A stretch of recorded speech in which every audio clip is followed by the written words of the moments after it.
Hey guys, it's time to unbox the iPhone 7 Plus. Finally, I have bought the iPhone 7 Plus here, and I'm going to be doing some videos. And mainly why I bought this phone is basically to use this as my main device, because I've been using Android phones for ever since the start of this year. I started with the Nexus 6P, then I moved to the Galaxy S7 Edge, then HTC 10, LG G5, OnePlus 3, Huawei P9 Plus. So I've used all the Android phones, and I'm gonna be trying out the iPhone 7 Plus. I've heard a lot of positive things about this device, especially about its battery life and everything.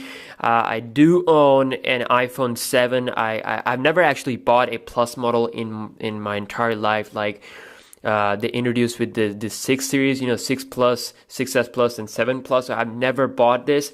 So yeah, the reason why I consider buying this phone is because of the battery life, and also, of course, I'm used to big screen phones, so I cannot use the 4.7-inch iPhone 7, so I had to go with the iPhone 7 Plus. So this is the jet black color, okay? And I actually had to unbox this phone while I purchased it, because, of course, I had to check the SIM card, whether it was locked or unlocked, because it's a big issue here. So we got Apple stickers. Obviously, at this point in time, you probably have watched an unboxing video. So everything inside the box is same as if you get it from like a US, US Apple Store, whatever. So everything is just same. This is the wall adapter. We got the ear pods. Okay, these are of course Lightning AirPods. You get the converter, 3.5mm to the Lightning jack converter there.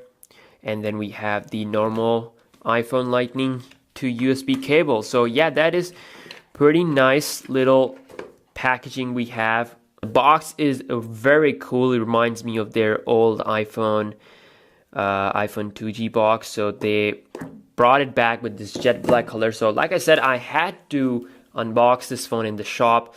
So I tested out it for some time, like a couple of hours. I bought it like 3 to 4 hours ago, and I installed some applications. I am actually having my main SIM card inside of it. So yeah, I'll be posting a full review pretty soon, and also I'll be talking about all the things that I've been experiencing after switching from as a Android main device to iOS main device.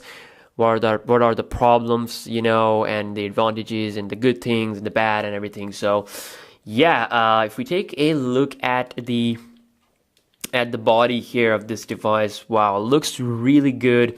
And also why I went with the jet black is because I'm actually really sick of aluminum phones. I don't hate aluminum phones, but I have used them so much. I wanted something different, at least from Apple. All the iPhones that I have, they of course are made up of aluminum. So 6, 6S, 5, 5S, SE, and also of course the iPhone 7. So I wanted to try out something like a different material from Apple. So jet black was the right thing, and this is actually the 256GB edition, the highest internal memory we have on the iPhone, so I can install a lot of stuff. I can record a lot of 4K video from this phone, and which is great. So and yeah, it does have fingerprint magnet thing, the spots with your finger and everything, but I don't care because I was using the Note 7. I'm used to Samsung phones, so it's not a big problem for me.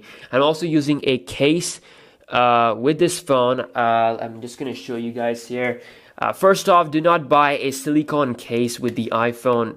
If you're gonna buy the iPhone 7 Plus jet black or 7 jet black, do not buy a silicone case, because it's gonna have when you start to use it, it's gonna have some moisture, okay? So which looks really ugly. So I've been starting to experience that after using for some time. At this point you can't really see it, but but yeah, that moisture thing is not that great. So if you, of course, if you're living in US where deep brand skins are available, then go for it. So I'm also gonna try deep brand, or I'm gonna go with the Spigen thin fit for the iPhone 7 Plus, because obviously it's an expensive phone.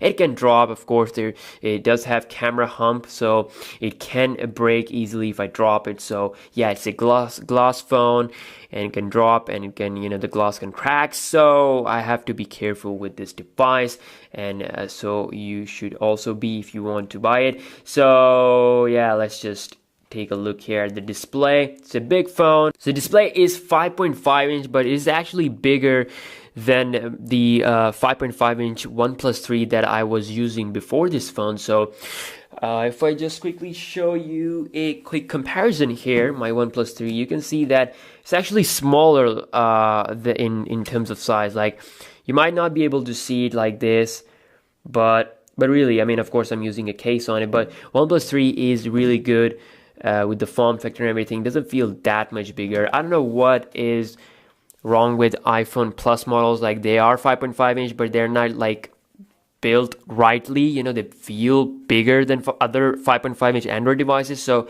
that's something I've noticed right away.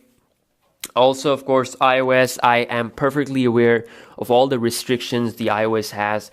The freedom of the Android is no more, but I'm okay with that. I'm actually enjoying it a lot because it's super fast, and the multitasking and everything is just amazing. This phone is amazing. I'm like using Instagram, Facebook. I'm switching back and forth with application, and I'm not even closing application. I don't even have to close applications because this thing just flies through everything. And I'm gonna be filling this up with application games. So by the time I will be also be giving you guys a look at what will happen if you install like a lot of application. Can it get slow or not? But right now it is beast, and it's just not stopping. It's a really bright display, so I like it. And also I do have the iOS 10.1 installed here, so I do get the portrait mode where I can apply like a bokeh effect. It captures like DSLR quality photos, so I will be testing that out in a separate video. Also, we do have the, of course, optical zoom, so I can use that. So I mean, in my opinion, if you're like an Android user and you want to switch to iPhone, like you want to try out something new, just a change there, I definitely recommend iPhone 7 Plus because it's a great device, and especially the battery. When I unboxed the phone, it had like around 68-70% battery, and now it is around 20%. So I've been playing games, I've been testing this phone out, I'm just using it a lot, and I do have a screen protector on the front. So yeah, it's a glass protector, but it does not look bad at all. So definitely if you're gonna go with the jet black, then go for it. Just have to be careful. You have to, of course, even if you go with the matte black, then you do have to apply like a protector or skin. So why not go with the jet black? And it has like a little bit better resale value, at least where I live, compared to other colors, because it's really rare and it is not available everywhere. Actually, it was like the last piece in the whole shop, so I was lucky guy to have it. So yeah, the iPhone 7 Plus, like I said, I'll be making videos about its disadvantages and advantages, and I'll be also going to be talking about my personal experiences with this phone. I'll be doing a combined review of both the iPhone 7 and 7 Plus, so stay tuned. Might also check out some speed test videos. If you guys are interested in that, let me know. So yeah, I have almost like 243 gigs of internal memory free out of 256, so lots of memory there. And yeah, not much to talk about. Of course, a late unboxing, you probably have watched it. So, but yeah, I'm not gonna waste your time anymore, but I will be giving you guys my thoughts, based on my usage, how everything went. And yeah, I'm just gonna stop talking. So I'll see you guys in the next video. Peace.